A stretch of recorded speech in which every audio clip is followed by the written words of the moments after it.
শেখ হাসিনাকে তাড়াতে এবার জোরালো আওয়াজ উঠছে ভারতেও।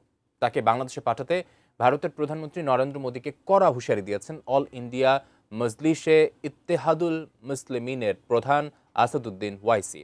বিস্তারিত শিহাব ইসলামের ডেস্ক রিপোর্টে। बांग्लादेशी को भिजा दिया, अरे एक तो एक और को भिजाओ ना जो मोदी की बहन बनकर दिल्ली में बैठी हुई है। অবৈধ অনুপ্রবেশকারী বিতরণ ইস্যুতে শোরগোল শুরু হয়েছে ভারতে, আর সেই সুযোগে মোদির একহাত নিলেন ভারতের প্রভাবশালী রাজনীতিক এবং অল ইন্ডিয়া মজলিসে ইত্তেহাদুল মুসলিমিন দলের প্রধান আসাদুদ্দিন ওয়াইসি। সম্প্রতি দিল্লিতে এক জনসভায় ভারতের প্রধানমন্ত্রী নরেন্দ্র মোদীকে এক তীব্র চ্যালেঞ্জ ছুড়ে দিয়েছেন তিনি। ওয়াইসি সরাসরি মোদির প্রতি আহ্বান জানিয়ে বলেছেন, বাংলাদেশের সাবেক প্রধানমন্ত্রী শেখ হাসিনাকে অবিলম্বে ভারত থেকে বাংলাদেশে ফেরত পাঠানো হোক। ওয়াইসি তার বক্তব্যে বলেন, বিজেপি সরকার প্রায়ই বাংলাদেশি অভিবাসীদের অনুপ্রবেশকারী আখ্যা দেয়, কিন্তু দিল্লিতে বসে থাকা শেখ হাসিনাকে কেন পাঠানো হচ্ছে না। তিনি মোদীকে সমালোচনা করে বলেন, মহারাষ্ট্র ও বিহারের মানুষদের বলা হচ্ছে বাংলাদেশিদের তাড়িয়ে দেওয়া হয়েছে, তাহলে আপনার বোন শেখ হাসিনাকে কেন ফেরত পাঠানো হচ্ছে না। এআইএম প্রধান আরও বলেন, বিজেপি সরকারের বাংলাদেশি বিতরণ নীতির মাধ্যমে বাংলাভাষী মানুষের অবৈধ অভিবাসী হিসেবে চিহ্নিত করে হয়রানি করা হচ্ছে। তিনি দাবি করেছেন, যদি সাধারণ মানুষের বিরুদ্ধে এমন পদক্ষেপ নেওয়া হয় তবে ক্ষমতাচ্যুত নেত্রী শেখ হাসিনাকে ভারতে আশ্রয় দেওয়ার কারণ কি।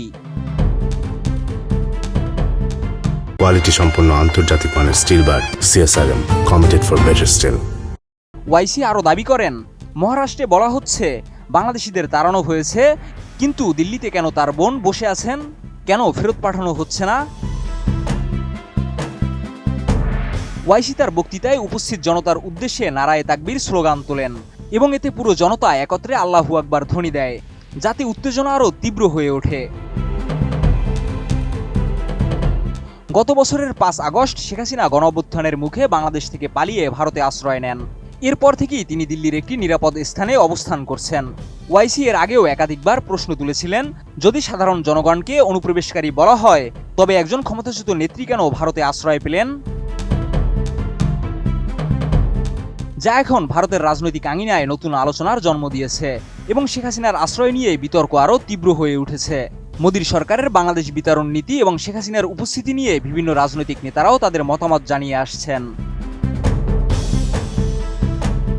শিহাব ইসলাম, ATN নিউজ।